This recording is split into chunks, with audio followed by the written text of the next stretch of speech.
बहनों भाइयों, हमारा जो अपना राजनीतिक जीवन का अनुभव है मैं उस आधार पर कह सकता हूं, क्योंकि यह 2 बार विधायक रहे हैं। हो सकता है किसी को यह लगता हो कि इन्होंने ज्यादा काम किया, किसी को लगता होगा कम काम किया, किसी को लगता होगा जितना करना चाहिए उतना नहीं किया।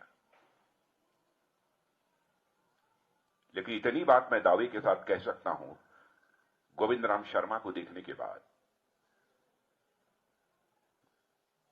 कि गोविंद राम शर्मा की ईमानदारी और शराफत पर कोई भी मां का लाल सवाल या निशान नहीं लगा सकता। यह बात मैं दावे के साथ कह सकता हूं।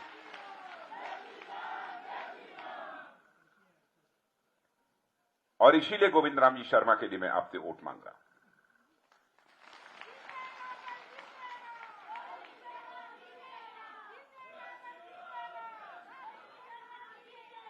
मैं यहां पर किसी भी राजनीतिक पार्टी का कोई नेता हो, उसको गाली देने, उसके बारे में अपशब्दों का प्रयोग करने के लिए नहीं आया।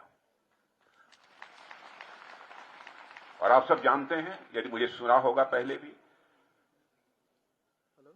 हमारा यह स्वभाव नहीं है और मैं इस काम को नहीं कर पाता। लोकतांत्रिक व्यवस्था में नेताओं के और राजनीतिक पार्टियों के भविष्य का फैसला यदि कोई करता है तो जनता करती है। हमें अधिकार नहीं है उसके बारे में बहुत कुछ बोलने का। और यहां तक हिमाचल का प्रश्न है, बहनों भाइयों, केवल भारत में ही नहीं, दुनिया के बहुत सारे देशों में मेरा पहले भी जाना हुआ है, आज भी आना जाना होता है। जो भारतवासी रहते हैं, चाहे भारत के किसी राज्य के रहने वाले हों, उत्तराखंड और हिमाचल की 2 राज्य ऐसे हैं जहां की धरती को देवभूमि कहकर वह पुकारते हैं। हिमाचल जहां पर यह देवभूमि है, वहीं पर मैं यह मानता हूं कि वीरता और बलिदान की कहानियां यहां के हवाओं में तैरती रहती।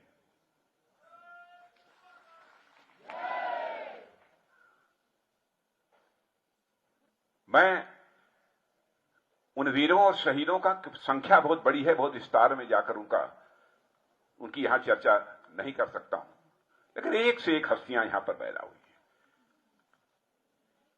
जो कि भारत की धरती की आन बान शान की रक्षा करने के लिए अपना सर्वस्व न्यौछावर कर दिया। चाहे वो हमारे मेजर सोमनाथ शर्मा हो, चाहे वो मेजर धन सिंह थापा हो, चाहे कैप्टन विक्रम बत्रा हो, ऐसे बहुत सारे लोग, मैं सबका नाम नहीं ले रहा हूं, बहुत सारे लोग, जिसके कारण भारत की सीमाएं आज सुरक्षित हैं।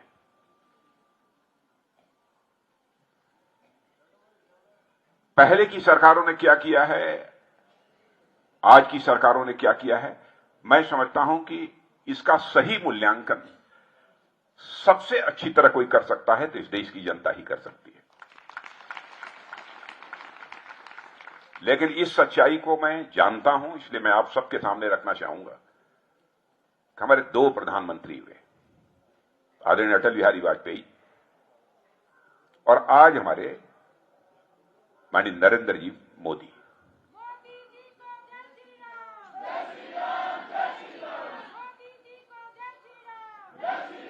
और बहनों भाइयों, मैं कहना चाहूंगा कि हमारी कोई भी बात गलत हो तो आप ताली मत बजाना, सही हो तभी ताली बजाना। क्या यह सच नहीं है कि हमारे दोनों जो ये प्रधानमंत्री हुए हैं, आदरणीय अटल जी, आदरणीय मोदी जी, इन दोनों का हिमाचल के साथ भावनात्मक लगाव रहा है।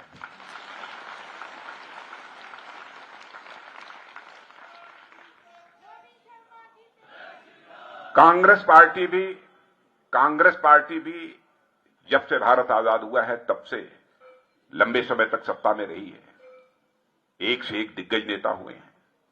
मैं यह नहीं कहना चाहता हूं कि उन्होंने कुछ नहीं किया, जो कुछ भी कर सकते थे उन लोगों ने भी किया।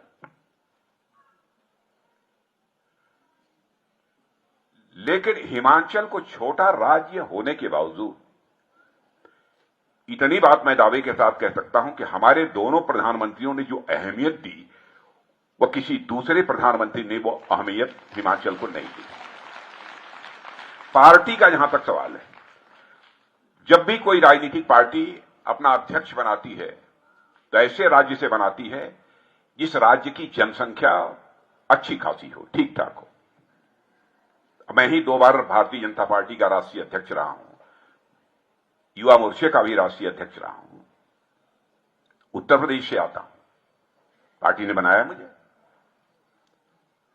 लेकिन हिमाचल का भी कोई भारतीय जनता पार्टी यानी सत्ताधारी दल का राष्ट्रीय अध्यक्ष बन जाएगा, यह संभव है तो केवल और केवल भारतीय जनता पार्टी में संभव है, दूसरी राजनीतिक पार्टी में संभव नहीं।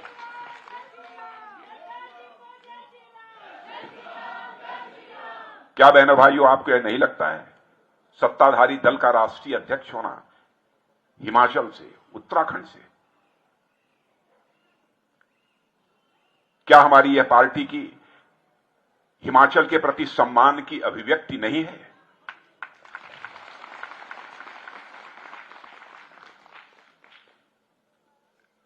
और हमारे आज के प्रधानमंत्री मोदी जी, उस समय जब प्रभार राज्यों का दिया जा रहा था तो उन्होंने कहा कि भाई भले ही कुछ अन्य राज्यों का हमको प्रभार दीजिएगा, लेकिन हिमाचल का भी मैं प्रभारी रहना चाहूंगा भारतीय जनता पार्टी का। यह उन्होंने इच्छा व्यक्त की। यह क्यों है?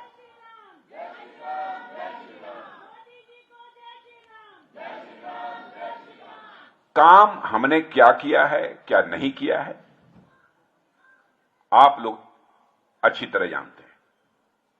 बहुत इस विस्तार में मुझे जाने की आवश्यकता नहीं है। लेकिन इस सच्चाई को कोई नकार नहीं सकता, भारत का ही नहीं, दुनिया का कोई व्यक्ति नकार नहीं सकता है कि मोदी जी के भारत का प्रधानमंत्री बनने के बाद अंतर्राष्ट्रीय जगत में भारत की प्रतिष्ठा बढ़ी है।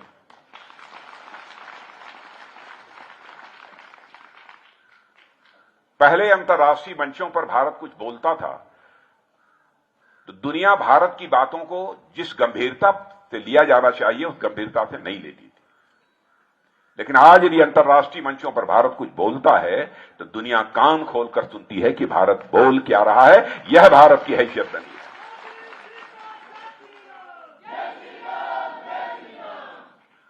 क्या बहनों भाइयों, आपका सीना चौड़ा नहीं होता है जबकि दुनिया के राष्ट्राध्यक्ष, दुनिया के भिन्न भिन्न देशों के प्रधानमंत्री और राष्ट्रपति भारत के प्रधानमंत्री हमारे मोदी जी की तारीफ करते हैं, उनकी प्रशंसा करते हैं, तो भारतवासियों का सीना चौड़ा नहीं होता है?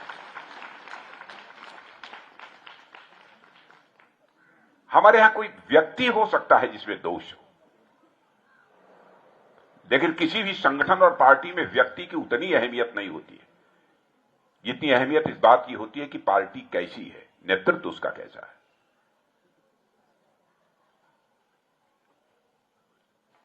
कोरोना था, कोरोना से मैं समझता हूं हिमाचल के लोग भी प्रभावित रहे होंगे। आप लोग भी प्रभावित थे कि नहीं प्रभावित थे? आप लोग भी प्रभावित रहे होंगे। और मैं प्रेस के दोस्तों से भी कहना चाहूंगा, हमारी कोई भी बात गलत हो आप अखबारों में लिख दीजिएगा, मेरी कटु आलोचना कीजिएगा, मैं आपका स्वागत करूंगा।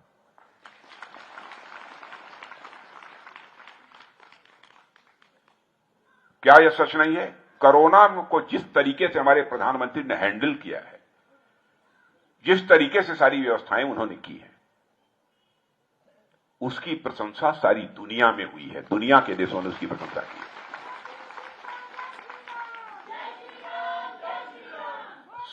सारी दुनिया में उसकी कैसे प्रशंसा हुई है यह तो पढ़ने को आपको नहीं मिलेगा, लेकिन वर्ल्ड हेल्थ ऑर्गेनाइजेशन की रिपोर्ट यदि आप उठाकर देखेंगे तो कोरोना को जिस तरीके से हैंडल किया है हमारे प्रधानमंत्री ने, उसकी वर्ल्ड हेल्थ ऑर्गेनाइजेशन ने प्रशंसा की है। और मैं कह सकता हूं यह हिमाचल में भी पहले आपको वेंटिलेटर्स की संख्या जितनी रही होगी, आज उससे लगभग 10 गुना, 15 गुना, 20 गुना, 25 गुना वेंटिलेटर्स बढ़ गए होंगे, ऑक्सीजन प्लांट्स बढ़ गए होंगे। इतनी जल्दी इस क्राइसिस में, इस संकट की घड़ी में व्यवस्था करना यह कोई छोटी बात थी? हमारे यहां वैक्सीन, आप सबको 2-2 बार वैक्सीन लग चुकी होगी, मेरा विश्वास है। लगी है कि नहीं? और बहनों भाइयों, आपको जानकर आश्चर्य होगा कि अमेरिका जो दुनिया का ताकतवर देश माना जाता है, वहां के लोगों को भी अभी तक 2 वैक्सीन सभी को नहीं लग पाई है।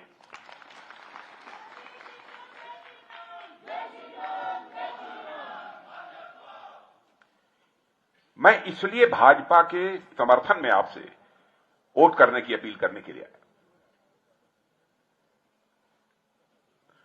और दूसरी चीज, ऐसी राजनीतिक पार्टी को चुनना चाहिए जो कहे उसे करे, उसकी कथनी और करनी में अंतर नहीं होना चाहिए।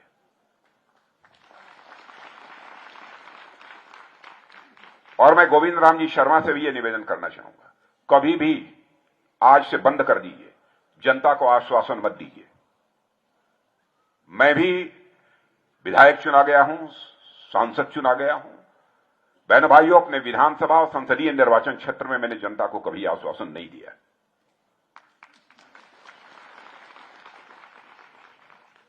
मैं बस इतना ही कहता हूं, आपका आशीर्वाद चाहिए।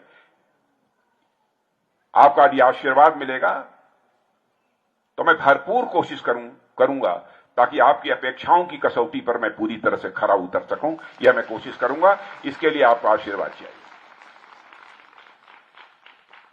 इंसान, सच्चा इंसान वही होता है जो कहे और करे। कथनी और करनी में अंतर नहीं होना चाहिए। और मैं कह सकता हूं, आजाद भारत के राजनीतिक इतिहास में नेताओं की कथनी और करनी में, वर्ड्स और डीड्स में अंतर होने के कारण ही भारत की राजनीति और भारत के नेताओं पर से जनता का विश्वास पहले की अपेक्षा कम हुआ है। और बहनों भाइयों, विश्वास का संकट गहरा नहीं होना चाहिए। और भारतीय जनता पार्टी ने भारत की राजनीति में पैदा हुए इस विश्वास के संकट को चुनौती के रूप में स्वीकार किया है। हम जो कहेंगे वह करेंगे। और मैं आप लोगों से भी कहूंगा, जो भी घोषणा पत्र है, मैं पार्टी का राष्ट्रीय अध्यक्ष था, उसी समय मोदी जी प्रधानमंत्री बने थे। मोदी जी भी कह रहे थे कि अध्यक्ष जी देख लीजिएगा, आप भी कहीं कोई ऐसा वादा न हो जाए जिस वादे को हम पूरा न कर सके। इस बार का भी जो लोकसभा का 2019 का चुनाव हुआ, उसमें मोदी जी ने कहा कि राजनाथ जी, आप ही देखिए कि घोषणा पत्र तैयार ऐसा हो जिसमें हम लोग वही वादे करें जिन वादों को हम पूरा कर सकें। इतनी सावधानी बरतते हैं हम लोग। मैं जानता हूं आम जनता को इस बात की जानकारी नहीं है। और बहनों भाइयों, उठाकर देख लीजिए, क्या हम लोगों ने नहीं कहा था अपने घोषणा पत्र में कि हमारी सरकार बनेगी जिस दिन संसद के दोनों सदनों में बहुमत मिल जाएगा, जम्मू कश्मीर, जिसको कि धारा 370 के तहत स्पेशल स्टेटस मिला हुआ है, चुटकी बजाकर हम समाप्त करते हैं।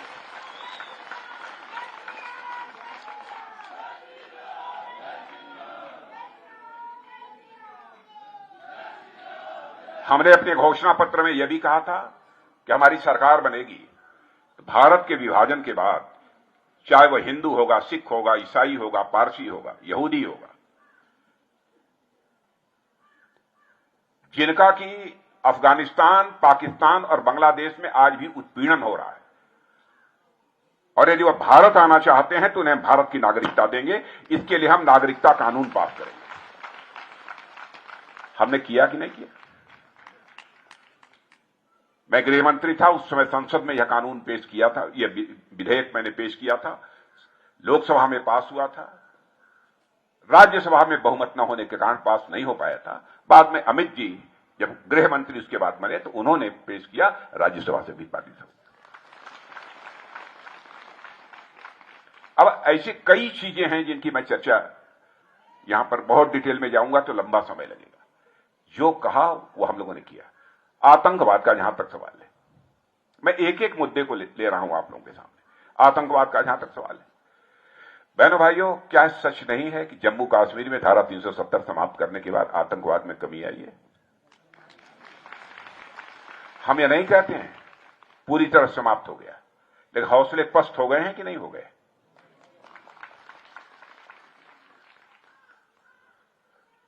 और यह आतंकवाद पाकिस्तान के द्वारा स्पॉन्सर्ड है। पाकिस्तान के द्वारा इसको प्रश्रय दी जाती है।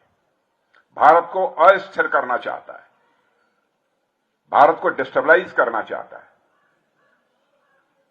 इसलिए वो इस प्रकार की नापाक हरकतें करता है। लेकिन जो भारत में कभी नहीं हुआ उसको भी करके हम लोगों ने दिखाया। जिस समय पाकिस्तान के आतंकवादियों ने उरी और पुलवामा में आकर घात लगाकर हमारे जवानों के ऊपर हमला किया और हमारे जवान मारे गए, उसके बाद हमारे प्रधानमंत्री जी ने बैठकर हम 2-3 लोगों के साथ चटपट फैसला कर लिया और उसके बाद आपने देखा कि हमारे सेना के जवान भारत की धरती से नहीं बल्कि पाकिस्तान के अंदर जाकर एयर स्ट्राइक करके आतंकवादियों का सफाया करने में कामयाबी हासिल की। यह होती है हुकूमत। हुकूमत की हनक होनी चाहिए बहनों भाइयों। यह मत देखिए प्रत्याशी कौन है, प्रत्याशी कोई होगा। इतनी बात तो पक्की है, प्रत्याशी एकदम गंदा होगा तब भी उसकी यह मजाल नहीं है कि विधानसभा में चुन कर जाएगा तो जो भाजपा आदेश देगी उसके खिलाफ वो काम करेगा। कम से कम इतना तो नहीं होगा। और आप सभी लोग राष्ट्रवादी हैं, राष्ट्र की रक्षा करने वाले लोग हैं। यहां की माताएं वीर प्रसूता माताएं हैं, वीरों को पैदा करती हैं। अभी मैं कुछ ही महीने पहले कांगड़ा आया था।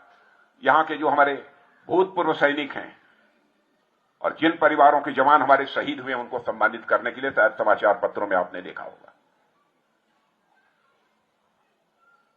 बहनों भाइयों, इस देश की सीमाओं की सुरक्षा में इस हिमाचल का बहुत बड़ा योगदान है। जितनी भी चर्चा की जाए मैं समझता हूं कि वह कम है। अब इस समय यूक्रेन और रशिया की लड़ाई चल रही है, मालूम है। कोरोना के कारण भी आर्थिक संकट पैदा हुआ था। केवल भारत में नहीं हुआ था, दुनिया में हुआ था। दुनिया आज भी उस आर्थिक संकट से उबर नहीं पाई है, लेकिन काफी हद तक हम उस आर्थिक संकट से उबरने में कामयाब हुए हैं। लोग कहते हैं महंगाई आ रही है साहब, महंगाई बढ़ रही है। बहनों भाइयों, अमेरिका दुनिया का सबसे धनवान देश, सबसे ताकतवर देश, जाकर कोई देख ले कि वहां पर मुद्रास्फीति की दर क्या है, महंगाई की दर क्या है। कोई जाकर चीन में देख ले, वहां महंगाई की दर क्या है। बहनों भाइयों, कांग्रेस के समय तो डबल डिजिट में महंगाई पहुंच जाया करती थी, लेकिन हमने सिंगल डिजिट 7% के आगे नहीं जाने दिया है। यह करिश्मा है हमारी सरकार। और मोदी जी जब भारत के प्रधानमंत्री बने थे तो अर्थव्यवस्था के आकार के मामले में, अंग्रेजी में इसे इकोनॉमी की साइज कहते हैं, अर्थव्यवस्था के आकार के मामले में भारत दुनिया में 9वें-10वें स्थान पर था। 8 वर्षों में मोदी जी के नेतृत्व में हमारी सरकार ने वह करिश्मा कर दिया है बहनों भाइयों। आज जो भारत 9वें और 10वें स्थान पर था अर्थव्यवस्था के आकार के मामले में, आज वह 5वें स्थान पर आकर खड़ा हो गया। और मेरी बात सुन लेना, मुझे यह लगता है, जितना मेरा राजनीतिक अनुभव है, जितना मैं जानता हूं, कि वह दिन दूर नहीं है। 10 साल और समाप्त होते होते भारत दुनिया की टॉप 3 अर्थव्यवस्थाओं में आकर खड़ा हो जाएगा। टॉप 3 अर्थव्यवस्थाओं में आकर खड़ा हो जाएगा।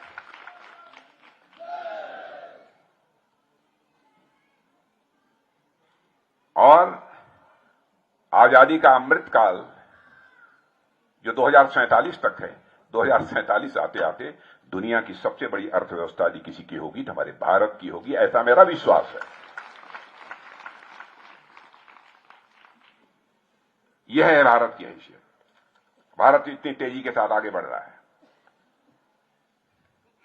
दूसरी चीज, भ्रष्टाचार एक बहुत बड़ा रोग रहा है। बहन भाइयों, हमारे यहां हो सकता है कोई भ्रष्टाचार में लिप्त हो, मैं इसकी कोई गारंटी नहीं देता हूं।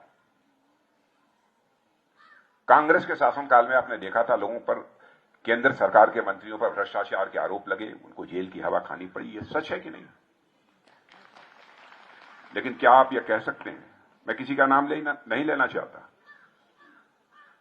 क्या आप कह सकते हैं 8 वर्षों से केंद्र में मोदी जी के नेतृत्व में सरकार काम कर रही है, किसी भी मंत्री के ऊपर भ्रष्टाचार का कोई आरोप लगा है? और बहनों भाइयों, यदि किसी मंत्री पर भ्रष्टाचार का आरोप लग जाएगा तो उसे हमारे प्रधानमंत्री क्षण भर में मंत्रिमंडल से बाहर करने में संकोच नहीं करेंगे। जो सजा मिलनी चाहिए उसको सजा भी मिलेगी।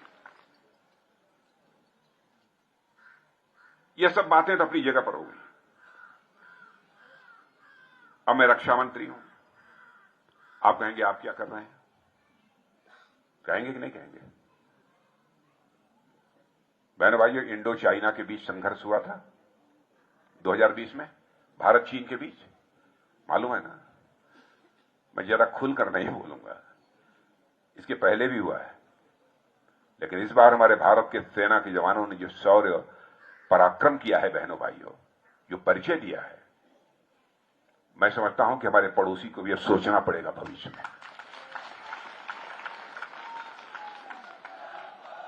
और मैं तो कहूंगा एक बार हाथ उठाकर हमारे देश के आप सभी लोग, कोई हाथ नीचे नहीं होना चाहिए, एक बार सभी हाथ उठाकर तालियां बजाकर हमारे देश के सेना के जवानों का अभिनंदन किया जाना चाहिए बहनों भाई।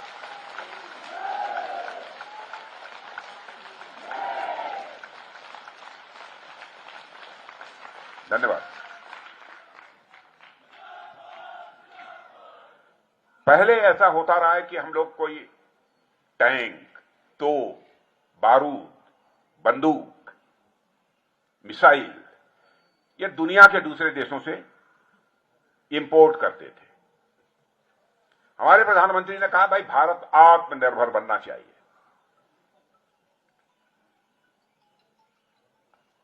और जिस समय मोदी जी प्रधानमंत्री बने थे उस समय 900 करोड़ रुपए का केवल एक्सपोर्ट भारत से होता था।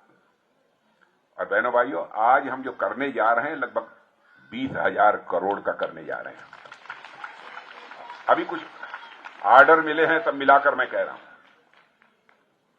और मेरा पक्का विश्वास है कि 2025 समाप्त होते होते 40,000 करोड़ रुपए का हम एक्सपोर्ट करेंगे। दुनिया आ रही है हमारे यहां कि साहब ये फला हथियार हमको दे दिए, हेलीकॉप्टर हमको दे दिए, हमको यह टैंक हमको दे दीजिए, यह गन हमको दे दीजिए। लोग मांग रहे हैं, पहले हम मांगते थे। पहले दुनिया के सबसे बड़े इंपोर्टर हम थे। इंपोर्टर थे माने बाहर से खरीदने वाले थे। और आज आपको खुशी होगी कि हम दुनिया के टॉप 25 एक्सपोर्टर्स में आकर खड़े हो गए। हमारे प्रधानमंत्री ने कहा मेक इन इंडिया, भारत में बनाओ, भारतवासियों के हाथ से बनाओ, और केवल भारत के लिए मत बनाओ बल्कि सारी दुनिया के लिए बनाओ। Make for the world, make in India and make for the world. यह है भारत का गौरव, यह है भारत की हैसियत। और इसके साथ साथ ये सब कर ही रहे हैं हम लोग। सांस्कृतिक पुनर्जागरण, क्या हालत थी? क्या कभी आपने सोचा था कि अयोध्या में भव्य राम का मंदिर बन जाएगा? सोचा था? बन रहा है कि नहीं? थोड़ा बहुत झलक देखी है कि नहीं? तो झलक ऐसी है तो आगाज कैसा होगा इसकी कल्पना कर लीजिए। काशी विश्वनाथ मंदिर, काशी विश्वनाथ मंदिर भी पहले देखा था आपने? वाराणसी के कुछ लोगों ने तो देखा होगा। कितने लोगों ने देखा था पहले काशी विश्वनाथ मंदिर? बहनों भाइयों, मैं आपसे निमंत्रण देना चाहता हूं कि जाइए काशी विश्वनाथ मंदिर देख लीजिए। उज्जैन का महाकाल मंदिर टेलीविजन पर तो देख लिया होगा, देख लिया? बद्रीनाथ, केदारनाथ, क्या हो रहा है? सोमनाथ,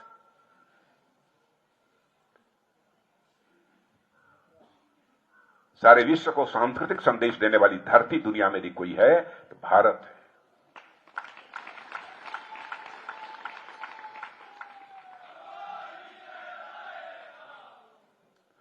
बहनों भाइयों, मैं भाषण करूंगा तो बहुत लंबा हो जाएगा क्योंकि आगे की भी समय है, बहुत लंबा हो जाएगा, बहुत सारी बातें। और मैं ये भी कहना चाहता हूं, मान लीजिए गोविंद शर्मा जी कभी या इनके पार्टी पदाधिकारी कभी मुझे बुलाएंगे तो मैं कभी भी चुनाव के समय जब बुलाएंगे लोग तब तो मैं आकर सारी बातें आपके सामने रखूंगा।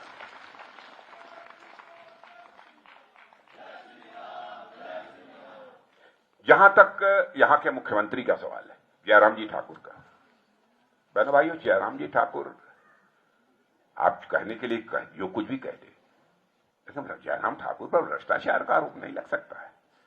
ना नहीं लग सकता। जयराम ठाकुर की विनम्रता पर सवालिया निशान नहीं लगाया जा सकता।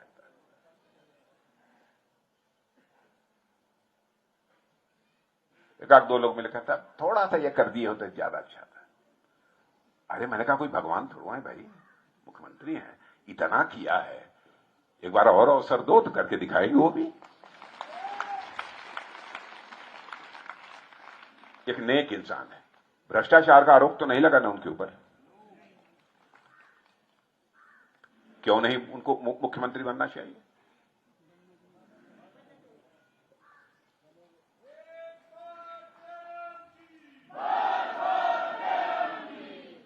और मेरे बहनों भाइयों, मैं कहना चाहता हूं, जो सम्मान हम लोगों ने नवाजा है इस हिमाचल प्रदेश को, वही सम्मान नवाजते रहेंगे।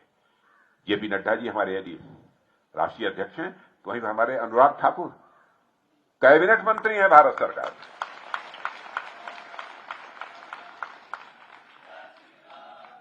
47-48 साल का नौजवान। और हिमाचल क्या, भविष्य में देखिए, आज लड्डा जी देश का नेतृत्व कर रहे हैं, ऐसे ही नौजवान निकल रहे हैं, करते करते देश का नेतृत्व करेंगे। ये हिमाचल की धरती का करिश्मा। क्या इसको किसी ने पहचाना? कांग्रेस ने कभी पहचाना? मैं आपसे पूछना चाहता हूं, ईमानदारी से बताइए, इसको पहचाना कभी? इसलिए मैं आप लोगों से कहना चाहता हूं कि मेरे बहनों भाइयों, आप प्रत्याशी मत देखिए, आप केवल देखिए तो कमल का फूल देखिए।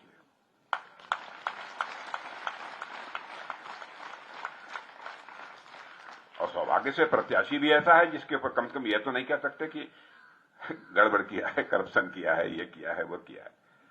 ठीक है, कोई कह सकता कि कुछ धीमा चले और तेज चले होते, और घूमे होते, और लोगों से मिले होते, यह सब तो हो सकता है। मैं जानता नहीं यह है कि नहीं है, लेकिन मैं बात कह रहा हूं क्योंकि मैं भी लंबे समय से राजनीति में हूं। और इतना आश्वस्त रहिएगा, चाहे जो भी हो जाए, चाहे जिस भी हद तक जाना पड़े। मेरे बहनों भाइयों,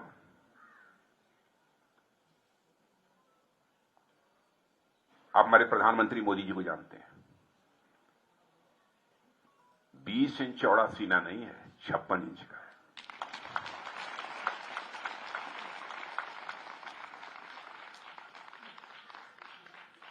दुनिया की कोई ताकत भारत के मान सम्मान स्वाभिमान पर चोट नहीं पहुंचा सकती है, यह मैं आपको विश्वास दिलाकर देना चाहता हूं।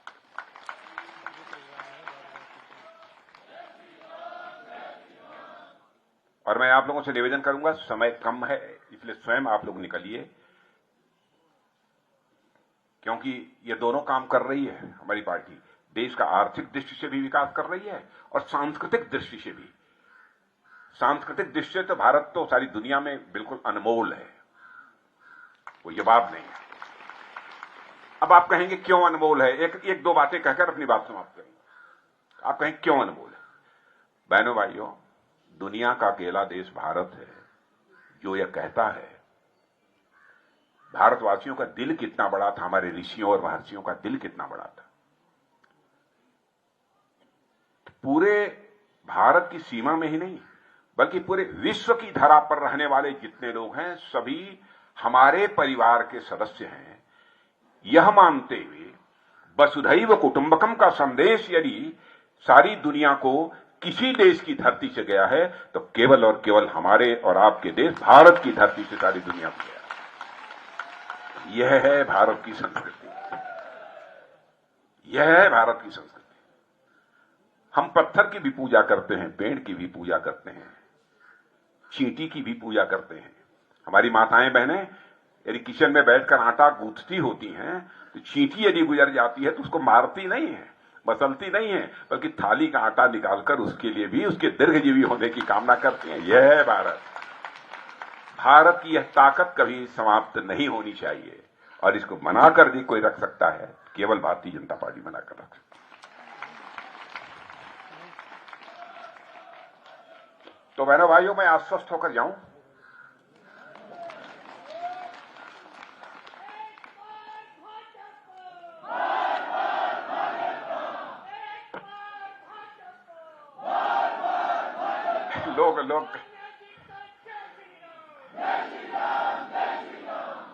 लोग ये कहते थे साहब यहां के लोग रोटी पलटते हैं, जैसे कभी उनकी सरकार कभी उनकी सरकार।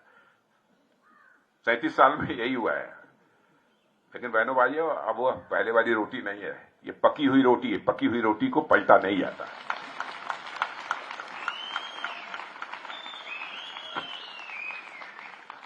और उत्तराखंड की जनता ने करके दिखा दिया। उत्तराखंड में भी यही होता था, इस बार फिर हमारी सरकार बनी। हरियाणा में भी करके दिखा दिया। बहनों भाइयों, हिमाचल नहीं चूकना चाहिए। यहां से हमें संदेश देना चाहिए। बस यहीं पर अपनी बात समाप्त करते हैं। आयु में जो मुझसे बड़े हैं उनको शीश झुकाकर प्रणाम करता हूं।